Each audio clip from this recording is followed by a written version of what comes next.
absolutely no one expected how quickly everything would spiral. It was a humid Friday afternoon in Atlanta, Georgia, the kind of sticky heat that clung to your clothes and made even the shortest walks feel like marathons. Downtown bustled with the usual activities: street performers on Peachtree, tourists fanning themselves with museum pamphlets, and office workers rushing to beat the rush hour. Somewhere on the corner of Auburn Avenue and Cortlandt Street, a young black man in jeans and a white button-down leaned against a lamppost, scrolling through his phone, headphones in, completely immersed in whatever he was listening to. He had the kind of posture that said he wasn't in a hurry, wasn't worried about the world around him, but the world around him. It noticed him. Or more specifically, someone did. Officer Chadwick Holman had been on the force for 15 years. A big guy with a buzz cut and a badge that looked like it belonged on a cowboy's chest. Not a city cop. He wasn't bad at his job if you asked him. He was the kind of man who thought he could size people up at a glance, who wore mirrored sunglasses so people couldn't see where his eyes were really looking. And today, Chad's eyes were fixed on the young man by the lamppost. Suspicious behavior. He muttered into the radio clipped to his shoulder, even though nothing about what he was seeing should have raised any alarm. No loitering laws were being broken, no crimes committed. But for Chad, suspicion came with skin tone, with the way someone stood still in a part of town where they didn't look like they belonged. "Excuse me," Chad said as he crossed the street, his boots thudding heavily against the hot sidewalk. The young man pulled out one earbud and looked up. "Yeah, you live around here." Chad's voice wasn't friendly, it wasn't curious. It was demanding, coded in that brittle tone of someone who already assumed the answer was going to be the wrong one. The young man blinked. "I'm just waiting for someone." Chad's jaw tightened. Waiting for who? He paused, seemingly confused by the hostility. "My assistant? We're headed to a meeting." Chad's eyes narrowed. "You got ID on you." At that, something shifted in the air. The man straightened a little, but kept his voice calm. "Is there a reason you're asking? Now." Here's where the audience could feel it, that slow, creeping tension, like watching a fuse burn toward a stick of dynamite. Because this wasn't just any stop. This wasn't just another misunderstanding. This was a match about to be dropped on a pile of dry leaves. And everyone watching knew it. And they knew exactly why Chad had stopped him. The man slowly reached into his back pocket, pulled out a sleek black leather wallet, and handed over a driver's license. Chad snatched it, squinted at it under the sunlight. "Michael Pierce," he read out loud, voice dripping with skepticism. "You expecting me to believe that?" Michael tilted his head. "It's my name." "You look young for 33, Chad snapped, as if age was a crime. "You say you're meeting someone." "What business you got around here?" Michael's eyes didn't flinch. Hawthorne and Beck were finalizing a zoning proposal for the new youth center. That name, Hawthorne and Beck, should have rung a bell. It was one of the most high-profile architecture and development firms in the Southeast. But Chad wasn't listening. He was watching, judging, drawing his own conclusions, as he always had. And then came the radio crackle. "We've got a 415 near Centennial Park, 2 blocks west," a dispatcher said. Her voice distorted. Chad didn't even twitch. His eyes were still on Michael. "I'm going to need you to come with me." Michael's eyebrows shot up. "For what? Failure to comply? You're loitering, suspicious activity. I gave you my ID. I told you why I'm here. What exactly have I done wrong?" Chad's hand moved to his belt, his thumb grazing the handcuffs. "I said, you're coming with me." Michael took a step back, not in fear, in disbelief. "That's not how this works," he said, voice firmer now. You can't just... Chad grabbed his wrist. The people nearby started to notice. A woman walking her dog stopped in her tracks. A man in a suit turned his head. Eyes widened. Phones came out. Michael tried to speak again, tried to protest, but Chad had already twisted one arm behind his back, shoving him toward the squad car. "This is unnecessary." Michael grunted. "You're making a mistake." "Yeah," Chad said, tightening the cuffs. "We'll see about that." As Michael sat cuffed in the back of the cruiser, sweat pouring down his temple. His phone buzzed on the sidewalk where it had fallen. A name flashed across the screen. Mayor Elise Pierce. Incoming call. But Chad didn't see it. He was too busy radioing in the detained suspect, and no one, not even Chad, could imagine how fast the city was about to learn the name Michael Pierce, not just as another black man unfairly targeted, but as the son of the most powerful woman in Atlanta. And when Elise Pierce arrived, the real story would begin. The moment Elise Pierce's call went unanswered, she knew something wasn't right. She had known her son was heading downtown for that meeting, knew he was supposed to meet his assistant by 3, knew that Michael, always punctual, always careful, wouldn't just ghost her without warning. Not with how important this youth center project was to him, not with how personal it had become, considering everything they'd both fought for in this city. Elise didn't just feel the unease. She moved on it. The mayor's security detail had barely enough time to follow when she swept out of her office, her heels hitting the marble floors of City Hall like gunshots. Her driver didn't need directions. "Peachtree and Cortland," she snapped. "And hurry." Meanwhile, just blocks away, Chad Holman leaned against the hood of his cruiser, smug and satisfied. He hadn't even read Michael his rights yet. He figured he'd get to that once backup came, or maybe once the kid learned not to mouth off. As far as Chad was concerned, this was just another notch in a long line of keeping the streets clean. Inside the squad car, Michael stared ahead, breathing slow, steady, controlled. He didn't yell. He didn't bang the door. He waited, but the crowd wasn't waiting. A few passers-by had started recording. Some shouted at Chad. A young woman in a red blouse with a baby on her hip screamed, "He ain't do nothing, let him go."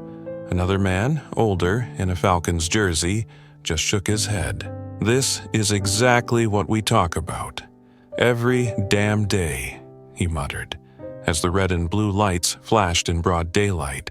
One man, maybe 25, ran up and grabbed Michael's phone off the sidewalk. He looked around, hesitating, then opened it. It wasn't locked and saw the name Mayor Elise Pierce. He froze. "Yo," he whispered to the woman next to him. "Yo, this guy's the mayor's son." What she breathed, eyes going wide. He held up the screen. "Look, it says it right here. She's calling." At that exact moment, Elise's black SUV skidded into the curb. The door opened before the driver could fully brake, and Elise stepped out like a force of nature in heels and a tailored navy suit. She didn't shout, she didn't sprint. She stormed toward the cluster of people and the parked squad car like gravity bent around her. Chad noticed the crowd shift. He turned and saw her. His mouth fell open. "Elise," he said, confused. No one called her by her first name when she had that look on her face. Mayor Pierce didn't slow down. She locked eyes with Chad, and the fury in her gaze made him take an unconscious step back. That same smug confidence he had only moments ago was already draining from his face. She reached the cruiser. "Open the door," she said. Chad hesitated. "Ma'am, I was just..." He was... "Open the door." It wasn't a suggestion. It was a command. Not from a mother, though she absolutely was one in that moment, but from the highest elected official in the city, who'd just caught her officer red-handed, humiliating her son on a public street with no cause. Chad fumbled with the keys. Michael stepped out slowly, not saying a word, not looking at his mother, just watching Chad. Not with rage, with something colder. With the look of a man who'd already made the decision to never let this be swept under the rug. "You all right?" Elise asked him. Without breaking eye contact with Chad, Michael nodded. "I will be." The crowd was growing. Phones were still up. Someone was live streaming. The young woman with the baby was now on the phone with a local reporter. Elise turned to Chad. "I want your badge." He blinked. "Ma'am, I want your badge. Right now. You just racially profiled and unlawfully detained the son of the mayor of this city on camera without reason, without rights. You ignored every protocol. You assumed, based on the color of his skin and the clothes on his back, that he didn't belong here. And now," she stepped closer, "now you're going to answer for it." Chad's hand hovered near his belt.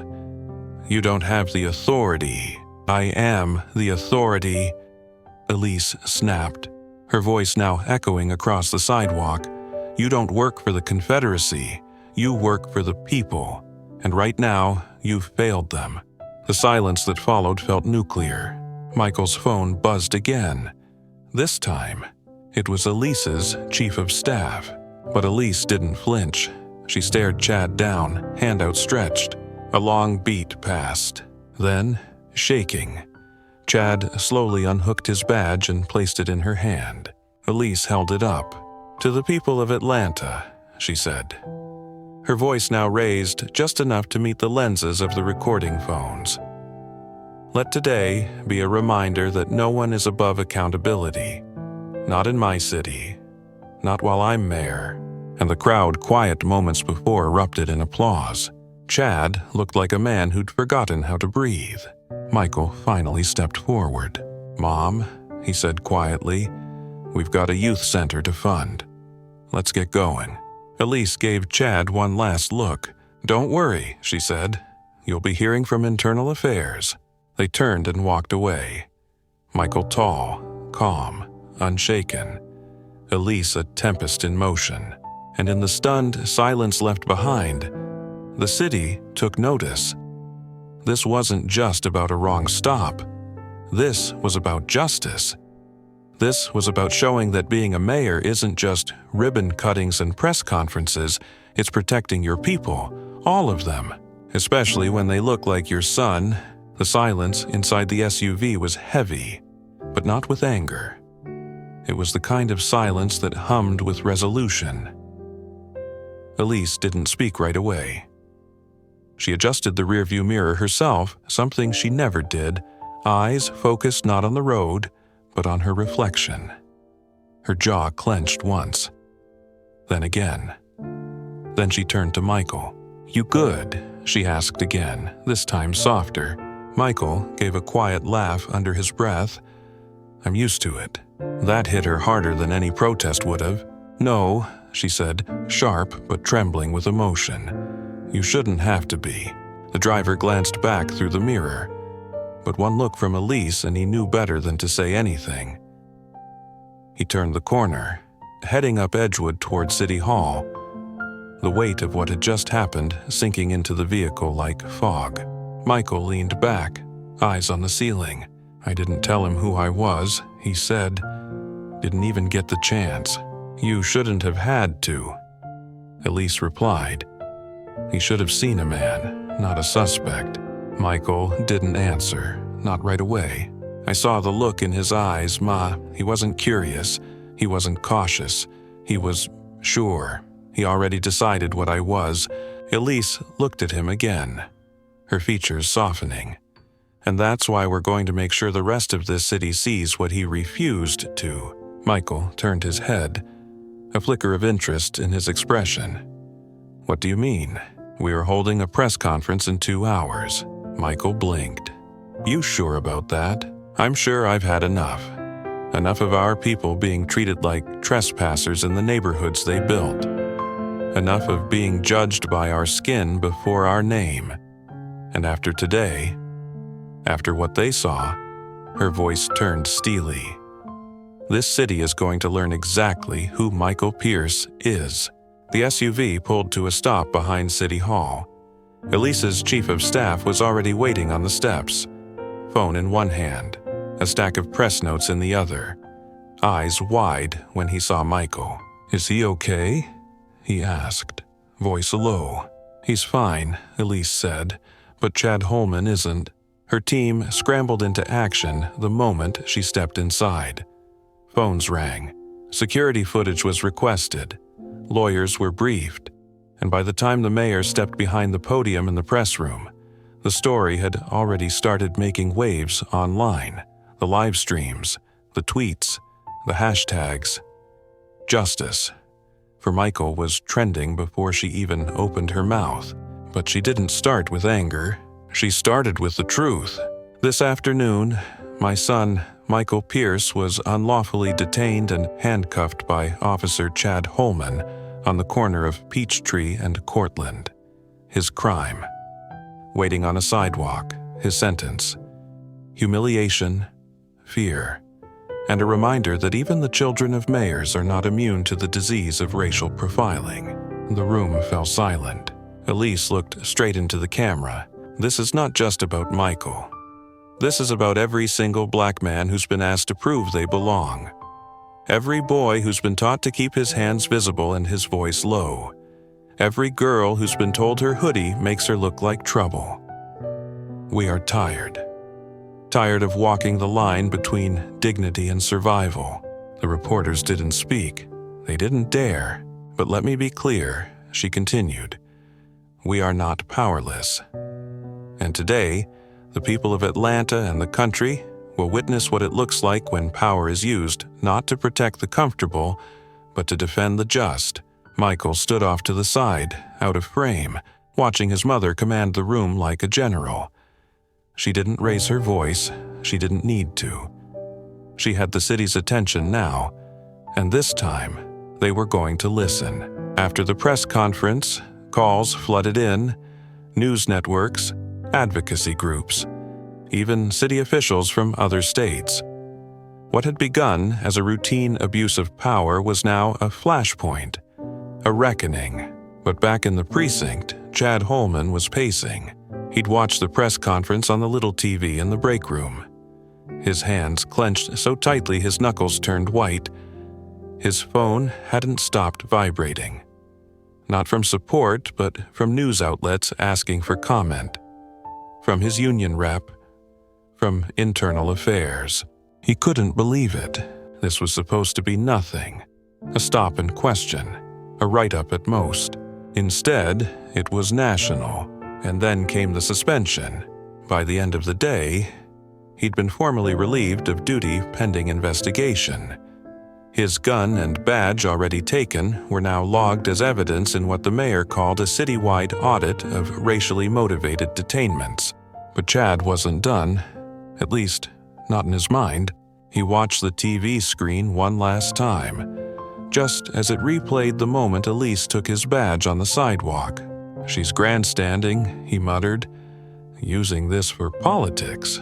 But he said it with less certainty now, because even he knew deep down that this wasn't about politics. It was about payback. It was about someone finally drawing a line in the sand. And for the first time in a long time, Chad Holman wasn't on the right side of it. Meanwhile, in a quiet corner of the youth center's proposed site, Michael stood alone, hard hat in hand, documents tucked under his arm. The sun was setting now, casting long shadows over the empty lot, but he could see it. The building, the classrooms, the safe spaces. He could see the future. He'd been handcuffed at the center of injustice, and now he was about to build something bigger than it. Something permanent, something undeniable. And the city, the same one that watched him get shoved into a squad car, now they were watching him rise. At night, the city didn't sleep. News outlets ran the footage on a loop. Social media boiled over. Activists, celebrities, politicians, even rival mayors tweeted in solidarity. Some called it a wake-up call, others called it long overdue, but everyone agreed this wasn't just another incident. This was a turning point. Michael didn't go home. He couldn't. Not yet. Instead, he found himself standing on the rooftop terrace of his firm's headquarters, Hawthorne and Beck, a glass and steel marvel overlooking the Atlanta skyline. From up here, the chaos below seemed almost manageable, distant, controlled. But Michael knew better. The war for justice didn't end with handcuffs coming off.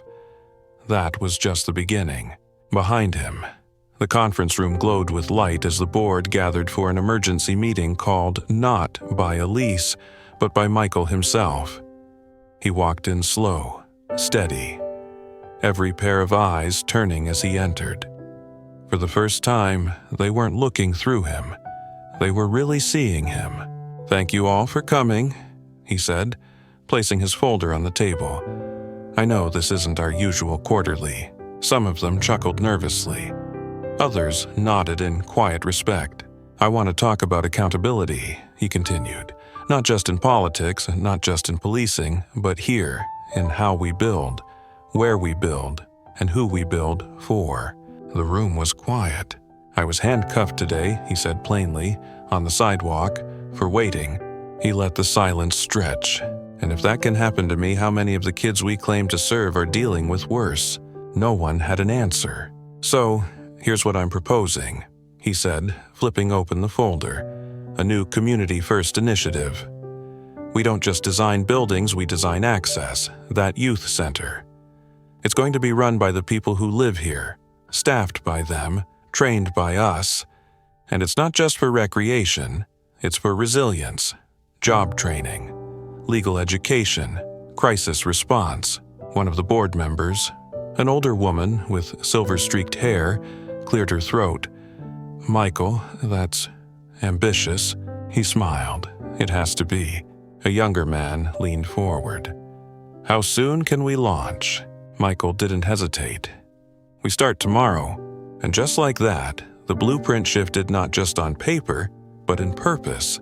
Later that evening, as he descended the elevator, Michael's phone buzzed again. Unknown number. He almost ignored it, but instinct told him to answer. "Hello, Mr. Pierce." The voice was raspy, tired, familiar. "Officer Holman." A pause. "I wanted to say something," Chad murmured. Michael waited. "I was wrong."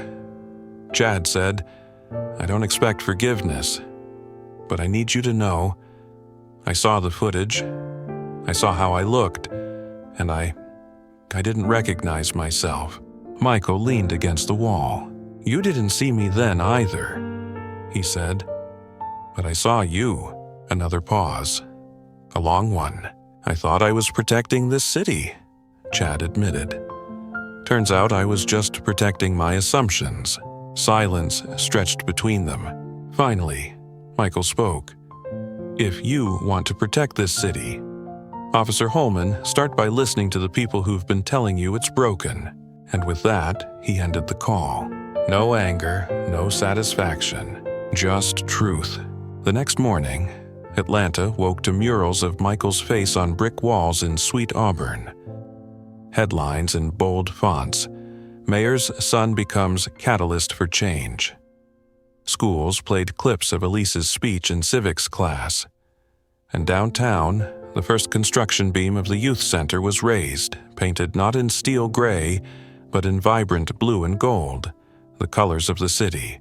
Children gathered behind barricades to watch. One boy pointed and asked, "Is that him?"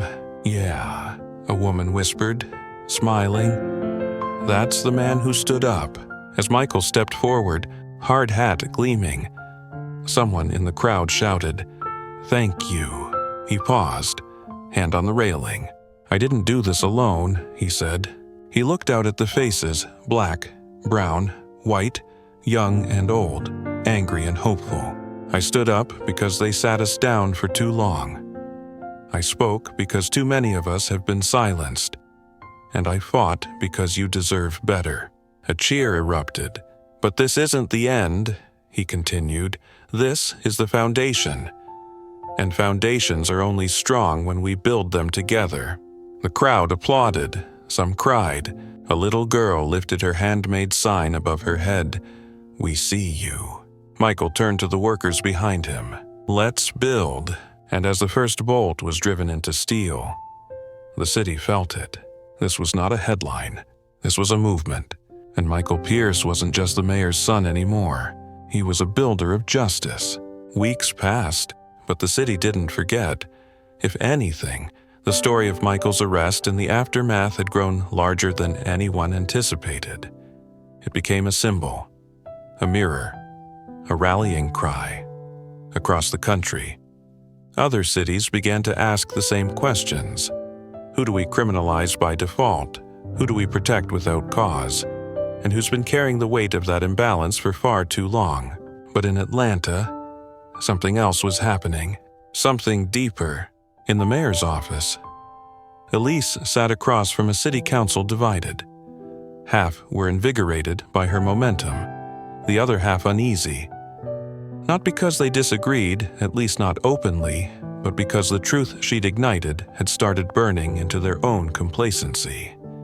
Because change always demands something. And not everyone's willing to pay. "You're calling for a full civilian oversight board," one councilman said, steepling his fingers. "With subpoena power, that's unprecedented." "No," Elise replied, coolly, "it's overdue. You realize what that means for the department. For morale." Elise leaned forward. "Morale," she echoed. "Morale is when your officers feel supported. But accountability isn't the opposite of support. It's the foundation of trust. And right now, trust is bleeding out in the streets." Silence. She stood, pacing slowly, her voice tightening just slightly. "You think I wanted my son to be a headline, that I relished seeing his name splashed across screens, cuffed and humiliated, so we could finally have this conversation, because if so, you've underestimated not just me, but every mother in this city." No one dared interrupt. "And while we're on it," she added, turning toward the window, "do you know what he said to me? After everything." "They waited," he said. "I'm used to it." Her voice cracked, just barely. But that single fracture hit harder than any shout. He said it like it was normal. Outside the window, the youth center's frame had risen 2 full stories. Cranes hovered in the sky like sentinels. Children walked past every day now, peeking through the chain-link fences, pointing, dreaming. "Elise," a councilwoman said quietly, "the city's with you. You know that, right?" She turned. "I don't want them just with me," she said. "I want them to lead this." Meanwhile, in a cramped room on the east side of town, Chad Holman sat across from a disciplinary review panel. His face looked thinner, his voice more measured. "I failed," he said plainly. "Not just protocol, not just the department. I failed as a human being." The panelists exchanged glances. "And I want to do better," he added, "but not with a badge, not anymore." One of the panelists raised an eyebrow. "You're resigning." Chad nodded. "I've worn this uniform for 15 years. Thought I understood what it meant. But if that uniform tells a black man he's a threat just for standing still, then maybe I never understood it at all." Later that week, he showed up to the youth center, not in uniform, just a man with calloused hands and quiet eyes, asking if they needed volunteers for the after-school program. Michael saw him from across the lot. There was a long moment between them. Then Michael nodded once and turned back to help a group of kids lift art supplies into the building. Forgiveness wasn't always loud. Sometimes it was silent and conditional.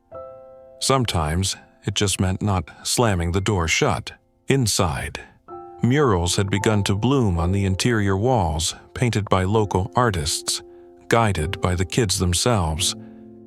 They depicted scenes of strength arms linked, eyes raised, fists open not in defiance, but an offering. The grand opening was set for the following month, but already people were calling it the Beacon.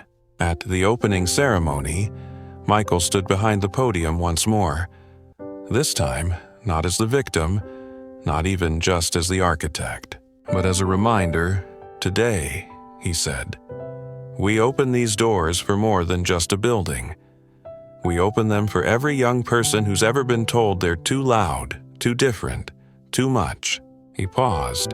And for every person who's learned too late how their silence fed the system. The crowd parents, activists, teachers, even officers stood shoulder to shoulder. We may not erase what happened, Michael said, but we can outbuild it. Thunderous applause. Then, lowering the microphone, he walked through the new glass doors, flanked not by security or staff, but by the kids, the ones who would inherit this space, this city, this fight. Elise watched from the crowd, pride radiating through every bone in her body. Nearby, the woman in the red blouse from the sidewalk held her baby close. The man in the Falcons jersey leaned on the railing, smiling, and somewhere in the back, a woman whispered to her daughter, "That's the man who changed everything." The little girl looked up, eyes wide. "Is he a superhero?" "No," the mother replied. "He's something better." She paused. "He's proof." As the camera panned over the scene, one of unity, of justice, of undeniable progress, Michael's voice echoed one last time. Justice isn't just the responsibility of the courts. It's something we all have to fight for. Then the screen faded to black, and bold white letters appeared. What are you building? Like, comment, subscribe, share this story, because silence is not strength, and justice never sleeps. Weeks melted into months, but the story didn't fade. In fact, it only grew louder. Michael's face, once just another in a crowd, had become a symbol, not of perfection, but of possibility. People began writing letters, thousands of them, teens from Baltimore, single mothers from Oakland, teachers in New York, retired factory workers from Detroit. Some wrote to thank him, some wrote to tell him their stories, and some simply wrote, "We see you." He read every single one. He answered what he could. And every morning before he walked into the Beacon, the youth center now alive with music, conversation, laughter, he stopped by the community board where they posted select letters. Some were printed, some handwritten, some in crayon. It was a reminder of why he started and why he couldn't stop. But not everyone was pleased. In a dim conference room 3 floors beneath a marble courthouse downtown, a different kind of meeting was taking place. "This is getting out of hand," said a man in a blue pinstripe suit, slamming a folder onto the table. "He's turning into a martyr." And he pointed to a photo of Elise mid-speech. "She's using this to rewrite the playbook." A woman across the table folded her arms. "You mean she's holding people accountable? She's turning law enforcement into a punching bag." "No," a third voice chimed in, this one older, rougher. "She's turning the public into watchdogs, and that scares people like us." Silence. They weren't talking about justice. They were talking about power and losing it. But in City Hall, a different kind of plan was unfolding. Elise stood before a citywide commission, flanked by faith leaders, business owners, school principals, and most notably, teenagers. "I'm not asking for permission," she said, her voice calm but resolute. "I'm asking for partnership." They were there to vote on a new citywide initiative, Vision ATL, a sweeping reform bill that included mandatory body cams, community de-escalation training, anonymous incident reporting tied to real consequences, and an expansion of youth programs modeled after the Beacon.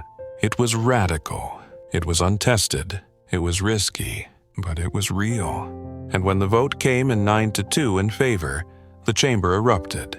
Not in celebration, in affirmation. Change wasn't promised. It was happening. Michael watched from the gallery, his fingers laced, his heart steady. That night, he sat on the rooftop again, alone, but only for a moment. He heard the steps behind him. "You know," Elise said, joining him, "I didn't think we'd make it this far. Not this fast." He smiled.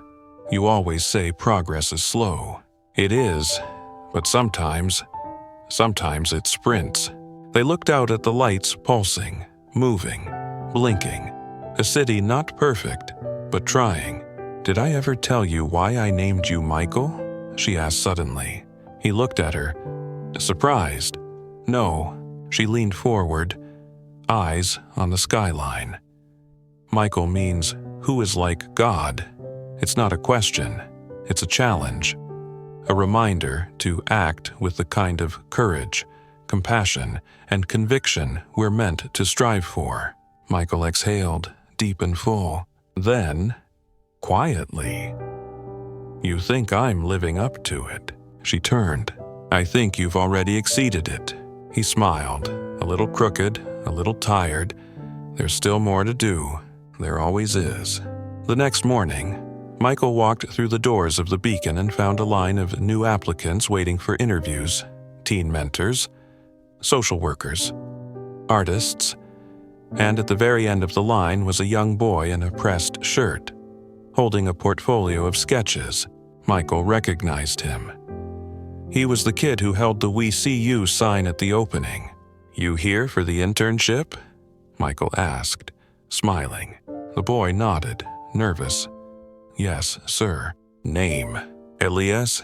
"Well, Elias," Michael said, reaching out to shake his hand. "Let's build something together."